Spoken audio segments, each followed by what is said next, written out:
Graça e paz, meus irmãos. Vamos abrir as nossas Bíblias no livro de Romanos, no capítulo 6. Nós temos feito aí um percurso ao longo desse tempo, nessa carta incrível, maravilhosa, pela pena do apóstolo Paulo, inspirado pelo Espírito Santo. Nós entendemos como palavra autoritativa do nosso Deus, Romanos, capítulo 6. Eu vou fazer a leitura do verso 1 até o verso 14. Embora hoje, nesse primeiro momento, nessa primeira parte da mensagem, eu vou me dedicar aqui do verso 1 até o verso 7, e no próximo domingo, então, dos 7 em diante. Eu vou repetir para você, para que você possa encontrar aí tranquilamente, Romanos, capítulo 6, a partir do verso de número 1. A palavra do Senhor assim nos instrui nesta noite. Que diremos, pois? Permaneceremos do pecado para que seja a graça mais abundante? De modo nenhum. Como viveremos ainda no pecado, nós, os que para ele morremos? Ou porventura ignorais que todos nós que fomos batizados em Cristo Jesus, fomos batizados na sua morte? Fomos, pois, sepultados com ele na morte pelo batismo, para que, como Cristo foi ressuscitado dentre os mortos pela glória do Pai, assim também andemos nós em novidade de vida. Porque, se fomos unidos com ele na semelhança da sua morte, certamente o seremos também na semelhança da sua ressurreição. Sabendo isto, que foi crucificado com ele o nosso velho homem, para que o corpo do pecado seja destruído e não sirvamos o pecado como escravos. Porquanto quem morreu está justificado do pecado. Ora, se já morremos com Cristo, cremos que também com ele viveremos. Sabedores de que, havendo Cristo ressuscitado dentre os mortos, já não morre, a morte já não tem domínio sobre ele. Pois, quanto a ter morrido, de uma vez para sempre morreu para o pecado. Mas, quanto a viver, vive para Deus. Assim também, vós considerai-vos mortos para o pecado, mas vivos para Deus em Cristo Jesus. Não reine, portanto, o pecado em vosso corpo mortal, de maneira que obedeçais às suas paixões. Nem ofereçais cada um os membros do seu corpo ao pecado como instrumentos de iniquidade, mas oferecei-vos a Deus como ressurreto dentre os mortos, e os vossos membros a Deus como instrumentos de justiça. Porque o pecado não terá domínio sobre vós, porque não estáis debaixo da lei, e sim da graça. Irmãos, estamos aí há alguns minutos e já contando aqui nos dedos aquele momento do nosso Réveillon. Momento em que nós vamos então passar o ano. Temos aqui, e o presbítero Abelio hoje falou da retrospectiva, né, que as emissoras fazem, trazendo ali os principais acontecimentos do ano. Quem nasceu, quem morreu, guerras, tragédias, avanços da ciência, enfim. Temos ali uma gama e toda a sorte de notícias. Notícias boas, mas também notícias ruins, tragédias, mas também algumas coisas e alguns avanços importantes para nós. E de certa forma, irmãos, a gente vê essa passagem do ano como uma espécie de uma nova fase. Para aqueles que jogam videogame, né? Agora nós chegamos numa fase nova. Agora a gente vai ter que enfrentar o chefe dessa nova fase, né? As coisas vão ficar um pouco mais difíceis, talvez. Mas a verdade é, irmãos, que quando nós olhamos ali para as páginas da Palavra de Deus, olhando ali o Antigo e o Novo Testamento, a gente não encontra muito essa ideia na Bíblia de uma ideia de renovação pela passagem do ano. Embora o texto que nós temos hoje no nosso boletim dominical traga ali, lá em Números, que havia ali, em determinado momento, no primeiro dia do 7º mês, era a passagem de ano. Então se tocava ali as trombetas, mas a gente não sabe muito dessa festa. Mas, de certa forma, culturalmente, para nós, essa passagem era importante. E ela é tão importante que você vai ficar acordado até meia-noite. Para quê? Para que você possa, digamos assim, ver esse ano acabar e entrar no novo ano. Irmãos, pensando nisso, pensando nesse momento talvez de renovação para nós, momento de repensarmos as coisas que erramos, acertar as coisas que deveríamos, né, ter acertado, consertar outras, mas é pensando dentro dessa perspectiva que nesta noite, de forma rápida, eu queria tratar desse assunto. Ano novo, vida nova. Ano novo, vida nova. É um tempo de renovação. É claro que eu sei que você vai acordar na segunda-feira, amanhã é feriado, mas na terça-feira, possivelmente, se você não está descansando ou está de férias, na terça-feira você vai ter que fazer as atividades que você deixou de fazer lá na sexta. E que agora vão ficar para terça-feira. Se você está de férias ou está descansando, você vai ter um período aí de descanso, mas depois você vai voltar para o seu trabalho, escritório, enfim, lá onde você trabalha, e vai ter ali as suas atividades. Mas para nós é um tempo de renovação. E eu quero falar então, irmão, sobre essa nova vida que nós temos. E o apóstolo Paulo, então, agora em Romanos, ele vai tratar disso. Se você se lembra, se você tem uma memória boa, você vai ver que o apóstolo Paulo começou nos primeiros capítulos falando como nós precisamos de Cristo. E para dizer isso, ele falou dos nossos pecados. E ele disse para nós algo que a gente não gosta muito de ouvir, mas que nós somos pecadores. Que nós erramos. E ele vai dizer que não há um sequer. E esse é talvez o versículo que resuma essa primeira parte de Romanos. Todos pecaram e carecem da glória de Deus. Todos, irmãos. Eu, você, a pessoa mais legal que você conhece, a pessoa mais chata, mas enfim, todos nós pecamos e carecemos da glória de Deus. Mas depois ele diz que nós somos justificados em Cristo Jesus. O que significa? E esse é um termo talvez mais jurídico aqui, né? E eu me arrisco agora a falar sobre termos jurídicos. Mas essa ideia de que nós estávamos sentados no tribunal, nós éramos o réu dessa sentença, e a sentença foi dada contra nós, e tudo era contra nós. O juiz então deu o veredito: você é culpado. E esse mesmo veredito é também usado agora por Cristo para dizer que, mesmo culpado, o Senhor levou a culpa que era nossa sobre ele. E nós usamos um termo em teologia que nós amamos muito, que é o termo justificados. Eu e você agora, nós somos justificados, nós estamos salvos em Cristo Jesus. E o apóstolo Paulo, então, termina essa parte gloriosa falando de como nós somos salvos em Cristo, dizendo o seguinte: porque onde abundou o pecado, superabundou a graça. E essa é a ideia. E nós fechamos então a última mensagem pensando isso: onde abundou o pecado, superabundou a graça. Mas agora, e aí o apóstolo Paulo, como excelente escritor e visionário que era, certamente ele talvez, imaginando quando escrevia a carta, que alguém levantaria a mão e pensaria o seguinte: já que onde abundou o pecado, superabundou a graça, então se eu viver cada vez mais uma vida em pecado, eu vou ver cada vez mais da graça de Deus. E essa parece até uma conclusão lógica para o texto. Mas o apóstolo Paulo vai responder esse questionamento dizendo o seguinte para nós. Primeiro versículo, ele vai dizer o seguinte: que diremos, pois? O que nós vamos fazer? Permaneceremos no pecado para que a graça seja abundante? E aí, meus irmãos, o apóstolo Paulo dá o nosso primeiro alerta desse texto. Um sonoro não.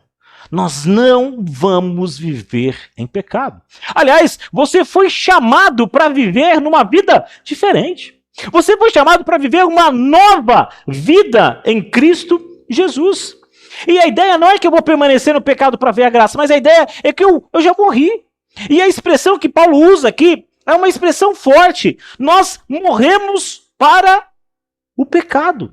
Se morremos para o pecado, a pergunta de Paulo é: como é que você pode continuar a viver em pecado? Então, meus irmãos, como primeiro ponto da minha mensagem hoje, eu queria que você se lembrasse e não se esquecesse jamais que você morreu para o pecado. E aí, irmãos, usando a lógica, a morte e a vida, elas não coexistem. Ninguém está meio vivo ou meio morto. Uma pessoa meio morta está morta completamente, uma pessoa meio viva está viva completamente. Essa ideia, talvez, de zumbi e coisas dessa natureza ficam só para ficção. Mas ou nós estamos vivos ou estamos mortos. Essa é a conclusão lógica. E Paulo vai dizer o seguinte: se você está morto para o pecado, você não pode estar em pecado. A graça que nos salvou do pecado, ela nos salvou e nos tirou do pecado. Ela não nos salvou para que a gente permanecesse no pecado. Mas talvez você me pergunte, assim, é uma pergunta até honesta: pastor, mas nós não vemos pela Bíblia que nós somos pecadores? A Bíblia nos diz que nós pecamos por atos, pensamentos, por obras e até por omissão. E eu responderia para você, é verdade. Ah, mas então como não pecar sabendo disso? Meus irmãos, o que Paulo está nos mostrando aqui não é a ideia do acidente. Porque, claro, o pecado ainda habita o nosso coração, infelizmente, mas o pecado não deve ser o momento da sua vida em que você fique parado nele. Reverendo Augustus, para ilustrar essa questão, ele dá um exemplo muito interessante de uma viagem que ele fez na África do Sul. E ele diz que fez um grande safari, então, andando e percorrendo mais de 1.200 quilômetros entre ida e volta. Para quem gosta de viajar, sabe aí que 1.200 quilômetros são alguns dias de viagem. E ele diz que fez essa viagem de 1.200 quilômetros e depois retornando, então, fazendo aí 2.000 e poucos quilômetros. E certa vez perguntaram para ele o seguinte: e aí, como foi a viagem? E ele respondeu: excelente a viagem, foi muito boa. E aconteceu algum problema? Ele falou assim: não, problema nenhum, a viagem foi excelente. Só que ele narra que naquela viagem um pneu tinha furado. E ele foi então obrigado a parar, trocar o pneu, depois ir até uma borracharia e remendar. Mas irmãos, venhamos e convenhamos, numa viagem de 2.400 quilômetros, seja sincero, o que é um pneu furado? Nada. Consegue entender o que eu quero dizer? Nessa vida, meus irmãos, é claro que nós vamos em algum momento tropeçar sim. E a questão não é o pneu furado, mas seria andar com o pneu furado. Seria eu ter um pneu furado a cada 50 metros. Isso sim seria ruim. Então o que Paulo está dizendo é que se nós somos resgatados da perdição para a salvação, nós não podemos viver em estado de pecado. Ou seja, você não pode permanecer no erro. E o que Paulo diz, ele usa uma expressão forte, que ele diz assim, ó, de jeito nenhum. E se eu pudesse enfatizar essa expressão, seria o que a gente coloca assim, nem pensar, mas não mesmo. Você não foi chamado para viver no erro. Você não foi chamado para viver da desonestidade. Você não foi chamado para viver em algum vício. Você não foi chamado para que o pecado tenha domínio sobre o seu coração. Você consegue entender isso? É o que Paulo está dizendo para nós. De jeito nenhum. Irmãos, nós não podemos viver no pecado. Porque nós estamos mortos para o pecado. John Stott, que é um dos comentaristas que eu sempre leio, ele diz o seguinte: Paulo nos diz que aqui não há a impossibilidade literal da prática do pecado. Nós podemos pecar, mas ele está dizendo que é incongruente alguém que se diz crente viver em pecado. Aliás, você já conheceu aquelas pessoas que frequentam a igreja, mas sempre dão um mau testemunho? Aquela pessoa que você conheceu e ela fazia várias coisas erradas e alguém um dia aponta, olha, mas aquela pessoa ali, ela é da igreja. Olha, mas aquela pessoa ali, ela frequenta a igreja tal. Irmãos, que triste quando nós ouvimos pessoas que não levam a sério o nome de Cristo. Pessoas que não levam a sério ser cristãos. E eu me lembro de uma ilustração que você deve conhecer, mas me permita aqui repetir mais uma vez, para que a gente possa fixar esse conceito. Conta-se que certa vez, Alexandre o Grande, ele recebeu um soldado que estava sendo acusado de covardia. Esse soldado, então, foi apresentado para Alexandre o Grande e os acusadores dizendo o seguinte: Alexandre, esse homem aqui, ele desertou do exército, ele se escondeu durante uma batalha, ele foi um covarde. E Alexandre olha então para aquele homem, depois de possivelmente um dia exaustivo de trabalho, e pergunta para ele de forma calma: meu filho, qual que é o seu nome? E para sua surpresa, ele diz: o meu nome é Alexandre. Então, Alexandre o Grande, tomado daquele ímpeto de raiva e de nervosismo, agarra aquele cidadão, aquele soldado desertor, covarde, pelo colarinho, ergue ele e diz o seguinte: ou você muda de nome, ou você muda de atitude. Irmãos, consegue perceber aqui? Ou nós somos crentes de verdade, ou mudamos de nome. Não há aqui um meio termo. Não há aqui a ideia de eu tentar fazer uma síntese entre eu escolho um pouquinho daqui, um pouquinho das coisas dos pecados que eu gosto, mas ao mesmo tempo eu quero ser crente. Não há congruência nisso, não há consistência nisso. Ou você é de Cristo, ou você não é de Cristo. E Jesus disse isso de forma muito clara quando disse o seguinte: ou você ajunta com Cristo, ou você espalha. Não há aqui, meus irmãos, uma terceira via. Não há aqui um terceiro caminho. O caminho do meio, os mais antigos vão lembrar, né? Coluna do meio, como diria naquela loteria esportiva. Ah, deu aqui coluna do meio, empate. Não existe. Ou você está com Cristo, ou está sem Cristo. Irmãos, nós morremos para o pecado. E quando eu estava lendo o livro do Reverendo Hernandes sobre esse conceito, ele trouxe um exemplo que eu achei muito interessante e eu queria trazer para os irmãos uma pequena ilustração para que os irmãos possam entender isso. Ele conta que uma mulher no sul dos Estados Unidos casou-se com um grande fazendeiro. E ela amava muito o seu marido, servia ele com devoção, até que em determinado momento o seu marido morreu. Mas como ela amava muito o seu marido, como ela gostava muito dele, ela mandou embalsamar o seu corpo, deixou numa redoma e o seu corpo ficou embalsamado na entrada da sua casa. Sei que parece meio estranho essa história, né? Mas é justamente isso que aconteceu. E todos os dias, quando ela voltava para casa, ela olhava para o esposo dela e dava boa tarde. E dava bom dia quando saía, enfim. E passou-se então vários anos, até que em determinado momento essa senhora resolveu fazer uma viagem para a Europa. E chegando lá na Europa, ela conheceu um homem amável e se casou com ele. E ao retornar então para sua casa, agora com seu novo marido, ele tomou um grande susto quando ao chegar na casa, viu aquele homem lá na porta, estranho, embalsamado. Ele perguntou para sua esposa: quem é esse? E a esposa respondeu: esse foi meu primeiro marido. E ela contou toda a história, disse que ele havia morrido, enfim. E o seu marido, então, não fez outra coisa senão tirar aquela redoma e sepultá-lo lá. E talvez você olhe para essa história e diga assim: pastor, mas que história estranha. E de certa forma, meio macabra, né? Mas irmãos, a mesma lógica que nós usamos para falar que essa história é ruim, macabra, é a mesma lógica que eu quero te usar o seguinte: você como crente, você pode viver no pecado?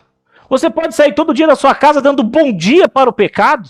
Ou chegando de noite falando boa noite para o pecado? Se você achou essa história estranha, a minha pergunta é: por que você às vezes não estranha o pecado que você leva? Por que às vezes você não estranha o fato de você não ser crente de verdade? Por que você faz isso então? Se nós estamos em Cristo, como nós lemos em 2 Coríntios, nós somos novas criaturas. E ponto final. Mas me permitam aqui ainda dar um segundo aspecto para esse texto. O primeiro, e eu queria que você lembrasse, não se esqueça, o primeiro ponto da nossa mensagem é: nós morremos para o pecado. O segundo ponto da minha mensagem, então, é: se morremos para o pecado, nós somos batizados na morte de Cristo. Irmãos, o batismo significa a nossa união com Cristo. Quando nós somos batizados, quando as pessoas vêm até a frente e falam a sua fé, professam publicamente a sua fé, e é assim que a gente chama, né? Profissão de fé, ou seja, eu falo da minha fé, eu falo no que eu acredito. Ali, nesse momento, ela está dizendo que ela assume um novo compromisso. Ela está dizendo que aquele homem antigo, ele acabou. Que agora o batismo, ele refez isso. Irmãos, o batismo tem esse significado. A ideia de quando você joga água sobre a cabeça de uma pessoa, não quer dizer que aquela água ela é miraculosa. Ao contrário do que alguns pensam, irmãos, a água ela é igual, viu? É a água da torneira, da Sabesp. Obrigado, Heitor. É a água da Sabesp mesmo. O que às vezes os diáconos fazem aqui, quando está muito frio, esquentam um pouquinho, só para não ficar muito gelada, né? Mas, irmãos, é a mesma água. Não tem nenhuma propriedade miraculosa. Não tem nada aqui que, digamos, a gente mexa aqui no H2O de alguma forma que fica H2O, aleluia. Não tem isso. É a mesma água. Portanto, a água, meus irmãos, é um símbolo, mas é um símbolo de algo que aconteceu na nossa vida. Algo que aconteceu profundamente no nosso coração. É o momento em que eu falo, eu renego, eu me arrependo da minha vida passada e agora eu assumo o novo compromisso com Jesus Cristo.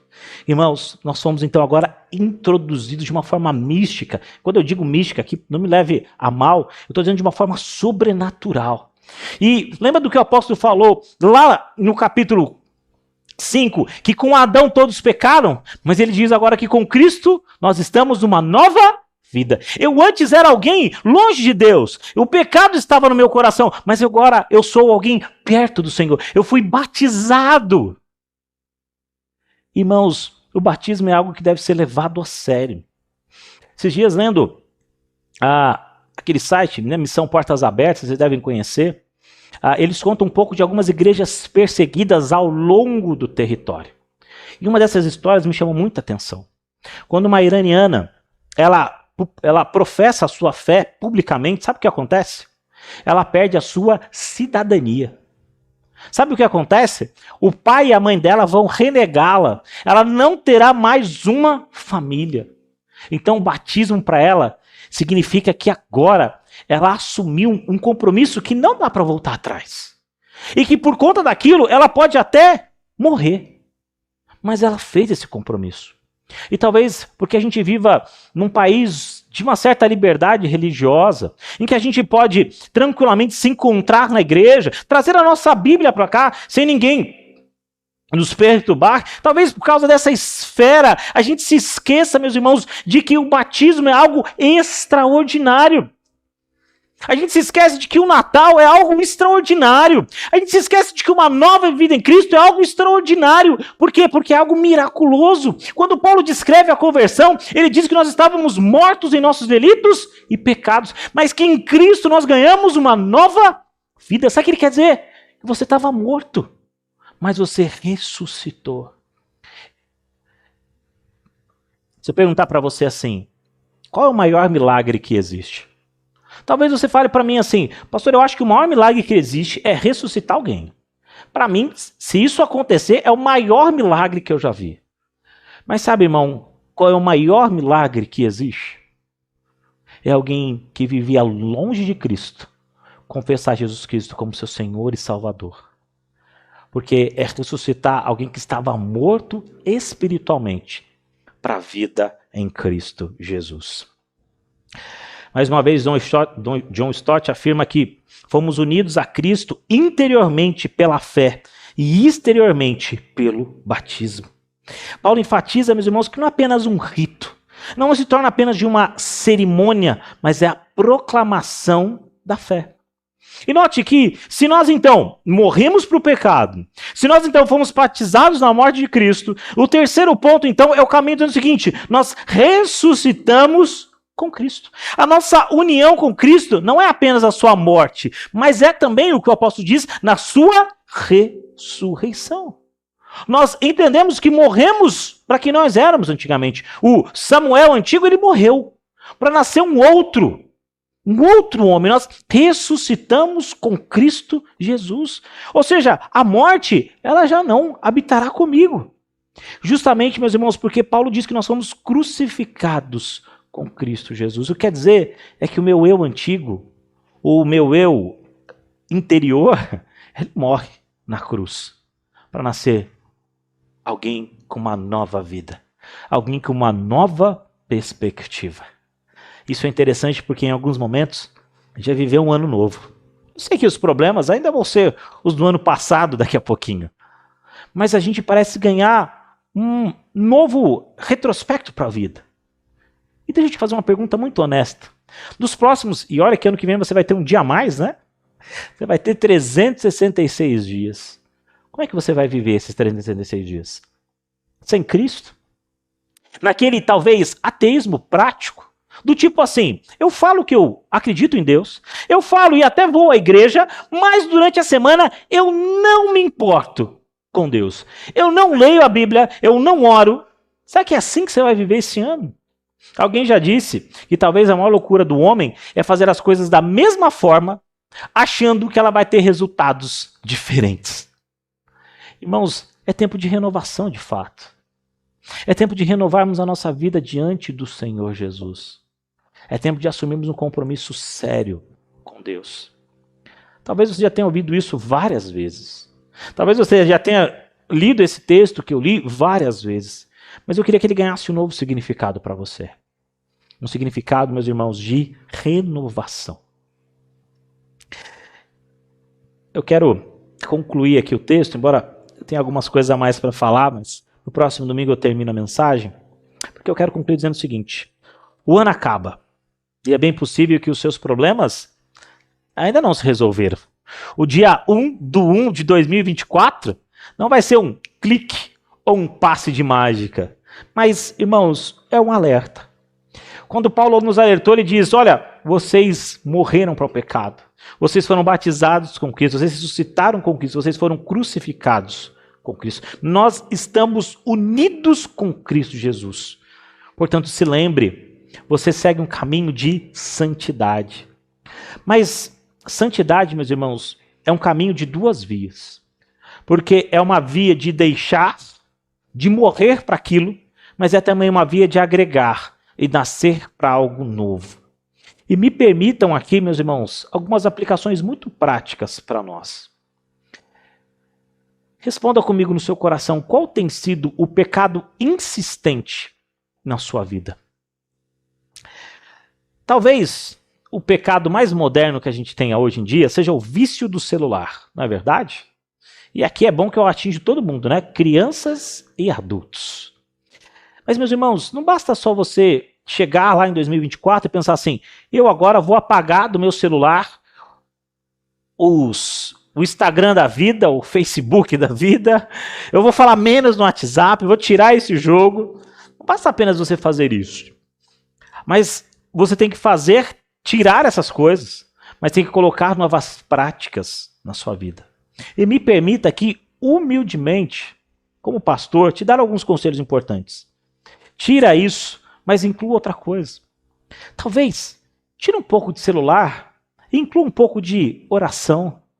Tira um pouco do WhatsApp e coloca um pouco de leitura da palavra de Deus. Mas talvez você pense assim: pastor, mas é difícil. Então que tal você unir as duas coisas?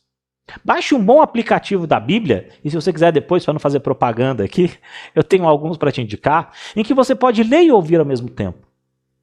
E deixe essa prática agora para ser uma prática cristã. Que te enriqueça e que te deixe um pouco mais consagrado ao Senhor.